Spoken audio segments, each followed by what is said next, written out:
"That man is standing in Grandma's garden with a clipboard," I said quietly, my voice tighter than I meant it to be, "and he just called it a development site." I watched him from the gravel path that led to the front gate, a stranger in polished shoes trampling over thyme and lavender, pointing at rosemary bushes like they were obstacles, not memory. The garden was wild now, less organized than when Grandma was alive, but still breathing with the soft defiance of something cared for by hands that loved it. My fists clenched around the old wrought iron gate, knuckles white, heart heavier than my breath. They said no one had touched this land in years. They said it was forgotten, but I knew every inch of it. I knew the weight of sunlight on the southern plot, the way mint crept between the cracks. The small stone basin where my grandmother once taught me to soak calendula petals. The man didn't see me. He didn't see the years folded into the soil. He didn't see me in the records because I hadn't been on any deed. But that didn't mean I wasn't supposed to be here. The house had been in limbo since Grandma passed. My aunt claimed no will existed. My cousin Jason handled the paperwork. I hadn't thought to ask questions. I had trusted the quiet nods at the funeral, the way they said, "Of course you'll still visit," like the land would remain a part of me without needing to be mine. But they sold it. Not for love, not for memory, for profit. They didn't know that Grandma and I had registered her herbal knowledge under a local Heritage Protection Act. They didn't know that certain rights don't live in bank documents, but in the stories, recipes, and rituals passed between hands in a kitchen steeped with steam and purpose. And they certainly didn't know that I never signed anything. I didn't confront them right away. That would have been too easy, too loud for the kind of betrayal they tried to wrap in polite silence. Instead, I went home, pulled out the old binder tucked beneath a floorboard under my bed, and ran my fingers over the stamped seal. Certified Regional Practice Healers, Healers Garden Registration, Northern Pines Territory. Grandma and I had submitted it together 4 years before she passed. She insisted on it, said, "One day, Jasmine, someone's gonna come with money and ideas, and they'll think land like this is just empty space. But we'll leave something behind they can't uproot." At the time, I thought she was being dramatic. I didn't realize she was preparing for war. The certification didn't give me ownership in the legal sense. It wasn't a deed. But it granted exclusive rights to practice and preserve heritage-based herbal care on that plot of land. And most importantly, it meant any attempt to commercially develop it required full release from the registered practitioner. That was me. And I had signed nothing. Still, knowing it wasn't enough, I needed to see how far they'd gone. So I did what I hadn't wanted to do in 3 years. I called my aunt. She answered after 3 rings. Her voice clipped and overly bright, like someone already caught rehearsing her alibi. I asked her about the house. She hesitated, then said it had become too much to maintain and that Jason had handled everything, because he's good with paperwork. I didn't ask for details. I told her I hoped she was well and hung up before the guilt could twist her tone into something performative. The next day, I walked the boundary of the land. The markers had changed. Wooden stakes with fluorescent pink ribbons marked areas where old trees once stood. There was a small construction trailer near the back fence line, and surveyor flags stuck into the soil like pins in a body someone didn't expect to wake up.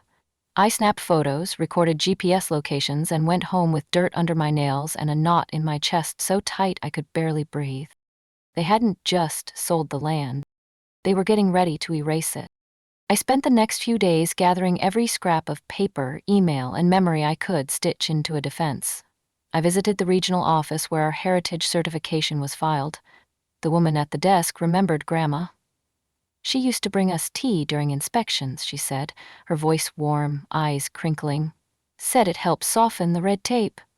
I smiled and nodded, but my jaw was tight the whole time. The director pulled the record and confirmed what I'd hoped.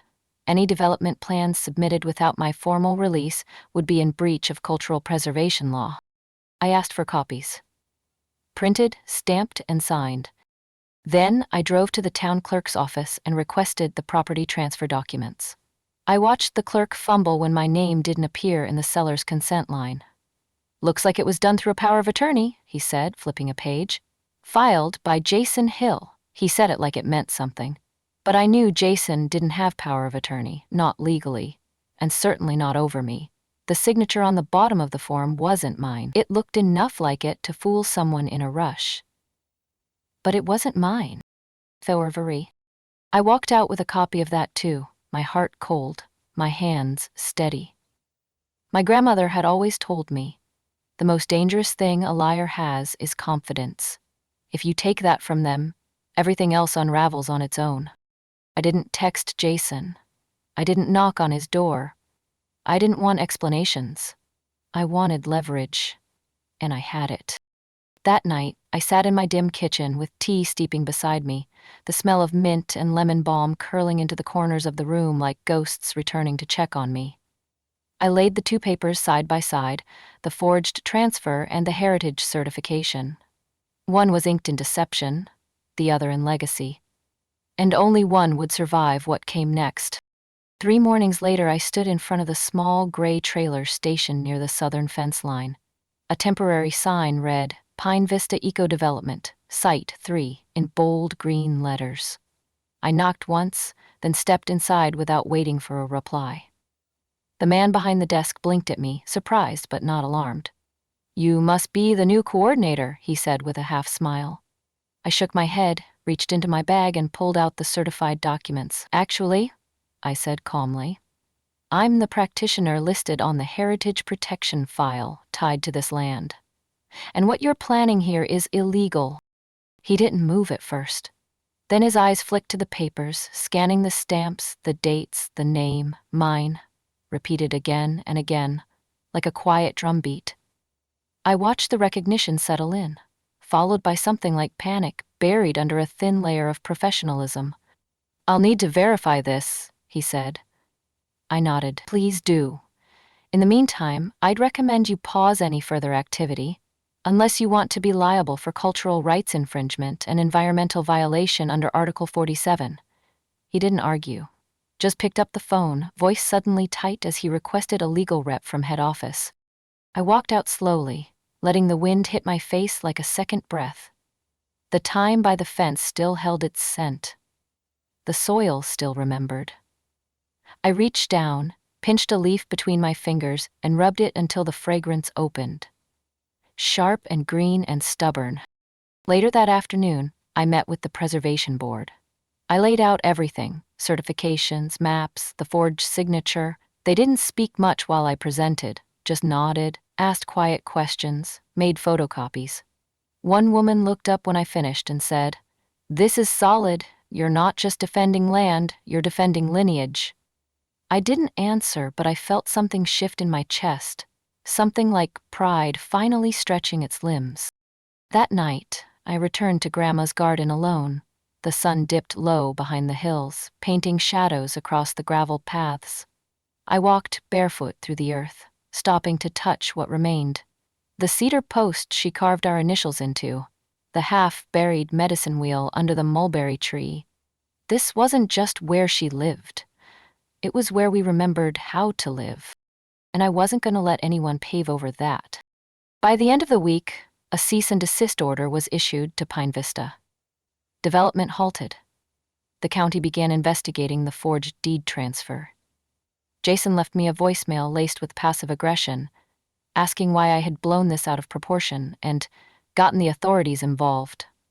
I didn't return the call. There was nothing left to explain. They made choices. I responded with truth and law. Two things more powerful than apologies, never meant. A week later, my aunt sent a letter. No envelope. Just a folded piece of stationery slipped into my mailbox. Her handwriting was careful, unusually formal.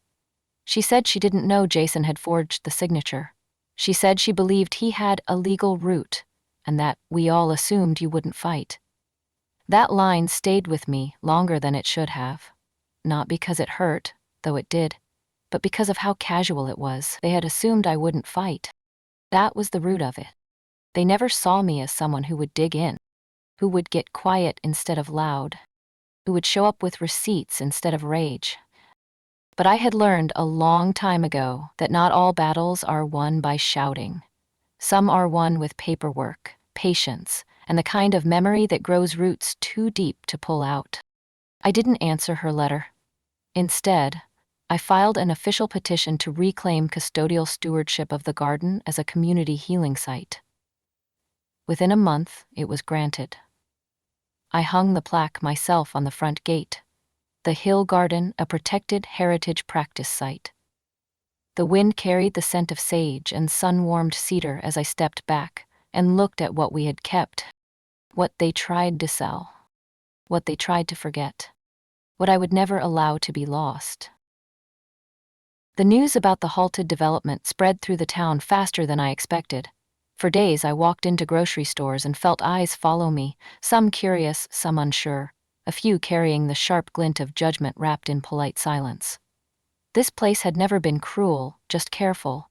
People didn't ask questions unless they were sure the answers wouldn't change how they saw you. But I wasn't here to be liked. I was here to keep what mattered standing. Mrs. Lewis, who ran the cafe near the post office, was the first to say something out loud. She handed me a cinnamon bun with my tea and murmured, "Good for you, Jazz. Your grandmother would have raised hell herself." I smiled at her, the warmth of those words easing something I didn't know I'd been bracing against. Small kindnesses bloom louder in towns like this, especially when silence has been the default for too long. I spent the following weeks repairing what had already begun to decay. The front porch had rotted at one corner, the gutters sagged, the herb beds were overgrown. I didn't have the money to renovate everything, but I could work. So I did. Dawn to dusk most days, hands blistered and back sore, but the ache was clean, honest. I didn't rebuild the house to make it look new. I rebuilt it to make it remember. Some nights, I sat on the steps and stared out at the old orchard beyond the ridge. I remembered running through it barefoot at age 7, lemon balm crushed underfoot, Grandma's voice calling after me like the wind. Back then, I didn't understand that she was planting more than herbs. She was planting permanence. Legacy. A kind of knowing you don't find in books or maps. One afternoon, a woman from the State Heritage Office came by unannounced. She wore thick glasses and a kind of gentle authority that felt earned. She walked the grounds with me for over an hour, asked about every plant, every ritual, every story Grandma had passed down. I answered everything, not with rehearsed language but from muscle memory, the way you speak about your own body without thinking. When we finished, she took a long look at the property and said, "You don't need to fight anymore, it's protected now."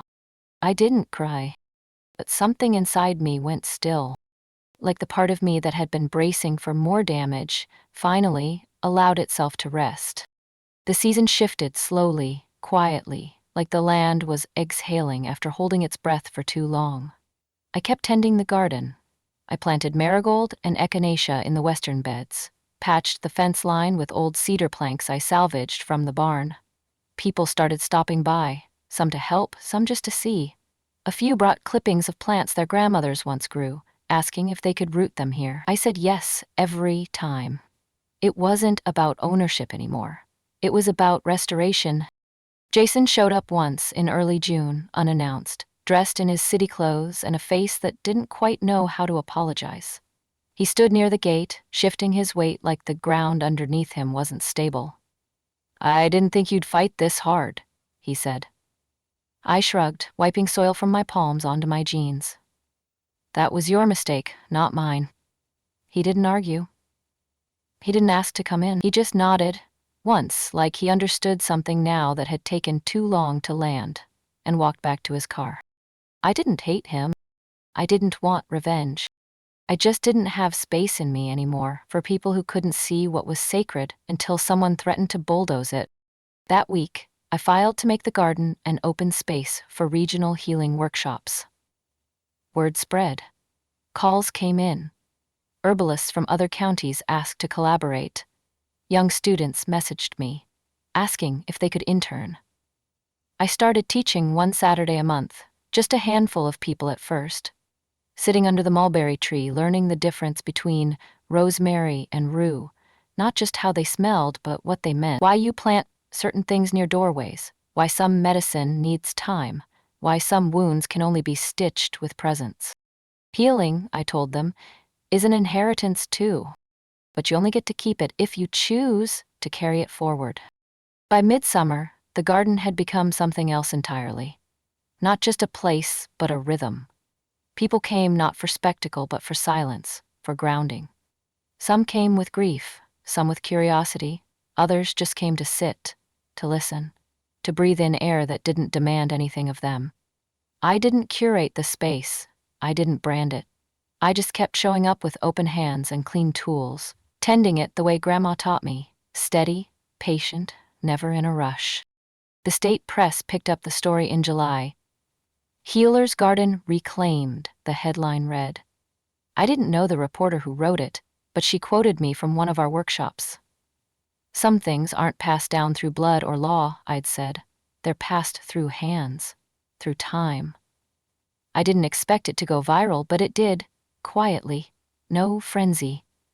Just reshared slowly, like something people needed but didn't know how to name. A week after the article went live, I received an envelope in the mail with no return address. Inside was a short letter from my aunt. She didn't say much, only that she was sorry and that she hoped I was well. Tucked into the fold was a photo of Grandma, one I'd never seen before. She was young, standing in the garden barefoot, holding a bundle of freshly picked herbs, laughing like the world hadn't tried to make her smaller yet. I held the photo for a long time, my thumb tracing the edges. I didn't cry, but I felt something lift. Not forgiveness, not yet, but maybe the beginning of letting go. I pinned the photo to the inside of the kitchen cabinet next to Grandma's old recipe for fire cider. Every time I reached for vinegar or garlic, there she was, reminding me that legacy isn't about what's left behind. It's about what you choose to keep growing. By late August, the garden wasn't just mine anymore. It had become a place people brought pieces of themselves to. Clippings, recipes, stories folded into pockets. Someone donated a bench made from old barnwood. Someone else painted small stones with healing words and tucked them near the roots of the rosemary hedge. No one asked for credit, no one asked permission. They simply gave. And the land received it the way it always had, without noise, without ego, without needing to be more than what it was. The state offered a small grant for preservation and community programming. I used it to build a simple outdoor classroom, a few picnic tables under a pergola draped with morning glories, a whiteboard, a locked cabinet for tools and herbs. We held a community harvest night, lanterns flickering as we brewed tea from fresh chamomile and mint, laughter rising with the steam. Children fell asleep in their parents' laps. Elders told stories with soft voices and weathered hands. It wasn't fancy, but it was sacred. I thought about the version of me who first stood by the gate that spring, watching a stranger trample time with a clipboard and a smile. That Jasmine had clenched her fists. She'd been tired, unsure, carrying more memory than plan. This Jasmine? She stood with her spine straight and her heart quiet, not because the pain had disappeared, but because it had found somewhere to rest. Jason never came back. My aunt sent another card around the holidays, just a generic greeting, no signature. I didn't answer. I didn't need to. The garden had answered for me, season after season, growing wilder and more beautiful each time. Not everything needs a confrontation. Not every story needs a courtroom or a microphone. Some victories bloom in silence. And this one? It bloomed exactly where they tried to bury me.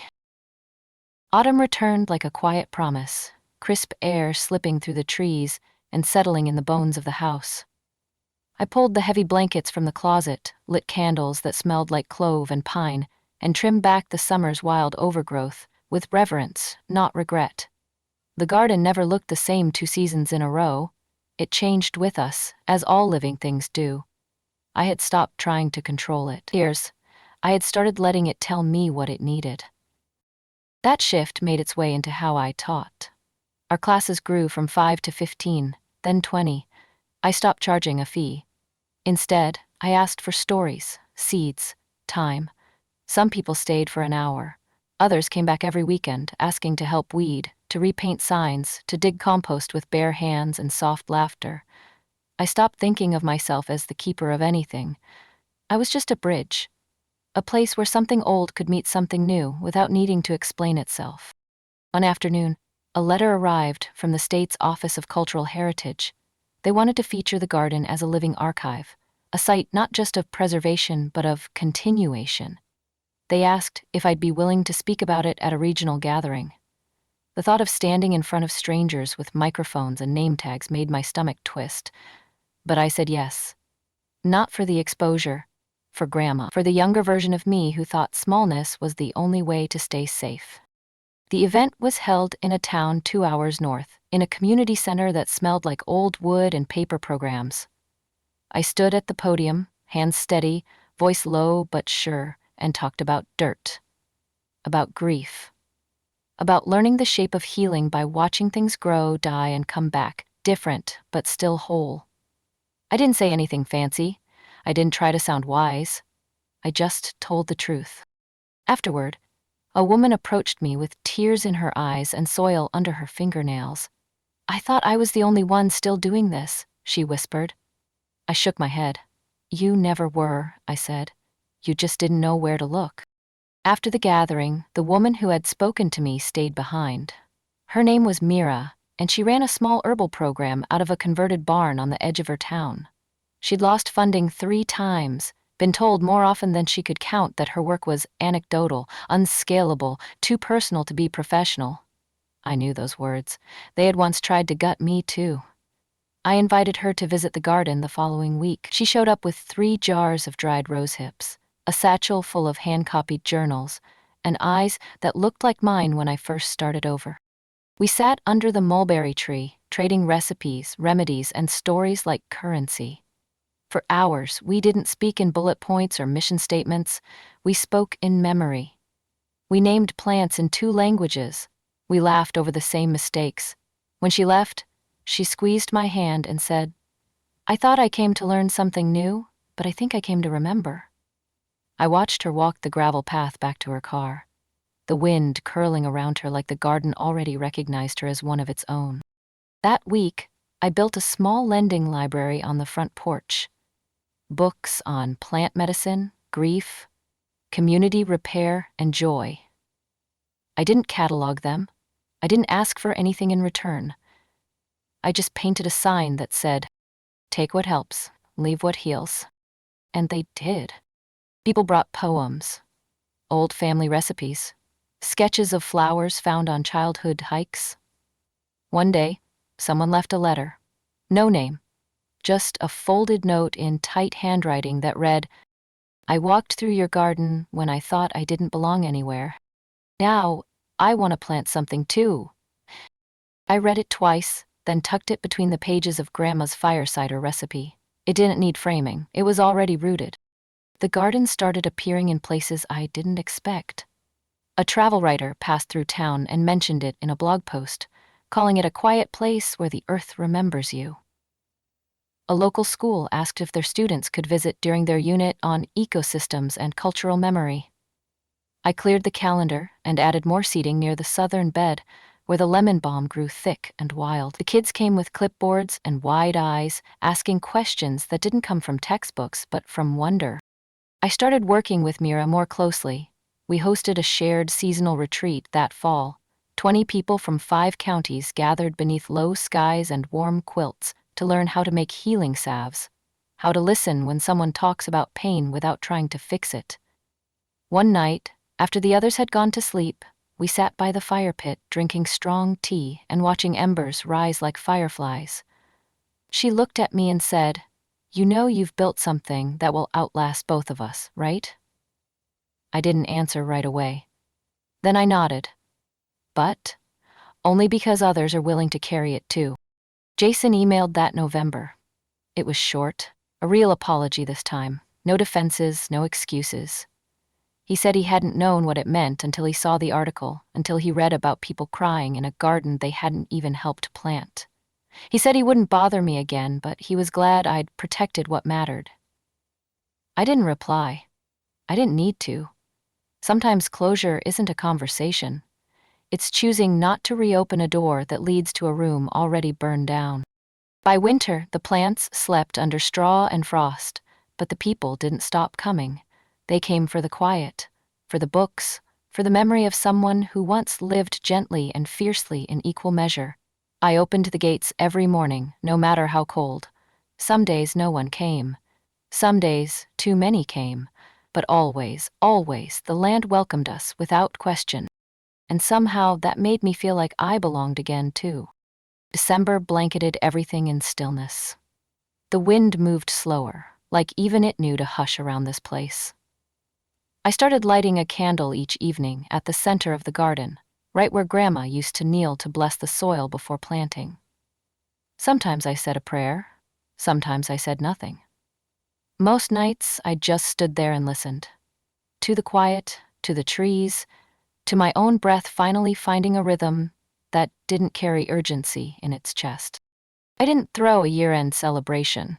There were no speeches, no final counts, no glossy photos.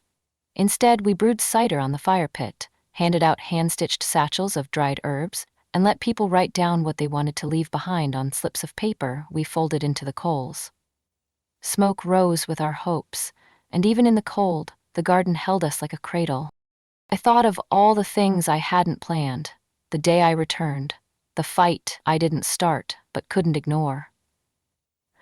The people who came, the roots that took hold again under my feet. I didn't set out to become a keeper of anything, but sometimes the world leaves a story unfinished, and if you're quiet long enough, it will hand you the pen.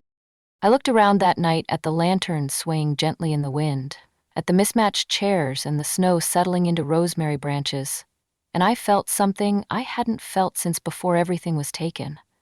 Calm. Not the kind of peace that comes from winning, the kind that comes from staying. Staying with the truth. Staying with the earth. Staying with yourself.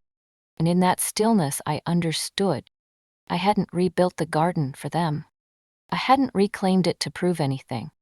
I had stayed long enough to belong to it again. January began without ceremony, just frost on the windows, tea steeping in the kitchen, and the soft creak of wood settling under the weight of another year.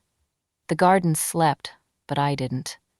I spent the quiet hours archiving, recording stories, pressing herbs into paper, documenting everything Grandma once showed me with her hands instead of her voice. I wanted it to last.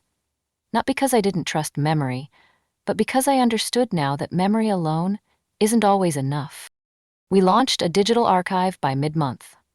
Mira helped me scan journals, draw diagrams, write gentle guides that felt less like instruction and more like invitation.